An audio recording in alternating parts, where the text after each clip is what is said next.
नमस्कार, हम आकाश।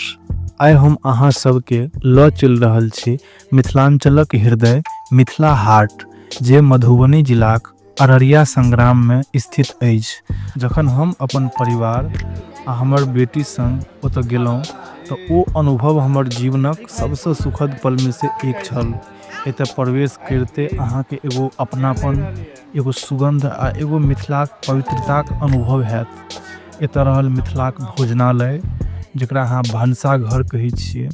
एतऽ अहाँके माछ भात, तरुआ, दही चूड़ा, सत्तू पराठा, तिलकोर, खजूरी, घुघनी से लऽ कऽ पुआ, पीठा आ लस्सी धरि सब स्वादिष्ट व्यंजन परोसल जाइत अछि।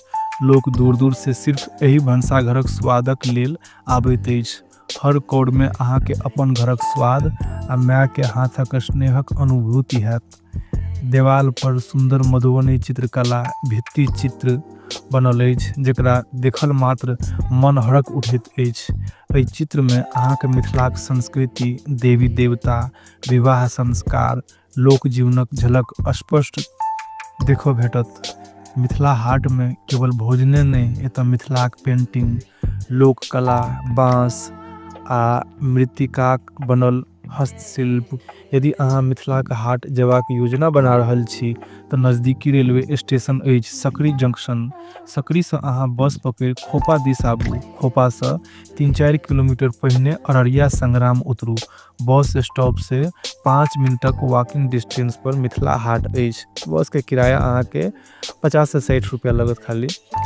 अगर अहाँ दूर से आबि रहल छी तो दरभंगा जंक्शन से सेहो बस पकड़ि सकै छी। बस स्टैंड से सीधे अहाँ के खोपा के लेल बस भेटत।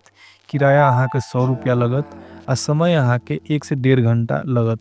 बस कंडक्टर के अहाँ कह देबे कि भैया हमरा मिथिला हाट लग उतार देव अररिया संग्राम में, वो अहाँ के मिथिला हाट के लग उतार देत। मिथिला हाट में घूमैत घूमैत अहाँ बोटिंगक आनंद सेहो ल सकै छी, मात्र 100 रुपया प्रति व्यक्ति।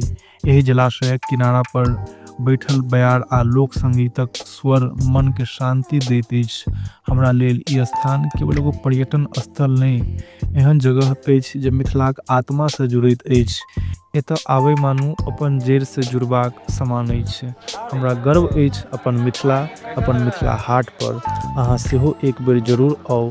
एही ठामक स्वाद, संस्कृति आ सौंदर्य अहाँक दिल में बस जायत। शायद ई जगह अहाँक फेवरेट जगह बन जायत, जतऽ अहाँ बार बार अपन परिवारक संग आवे के चाहब। वीडियो के पूरा देखू, कमेंट जरूर लिखू। ऐसे आगा के पार्ट अगर अपने के देखेला चाहे छी तो कमेंट करबे तो जरूर ऐसे आगा के पार्ट देखाब। हम सेहो मिथिला हाट घुमबाक योजना फिर से बना रहल छी।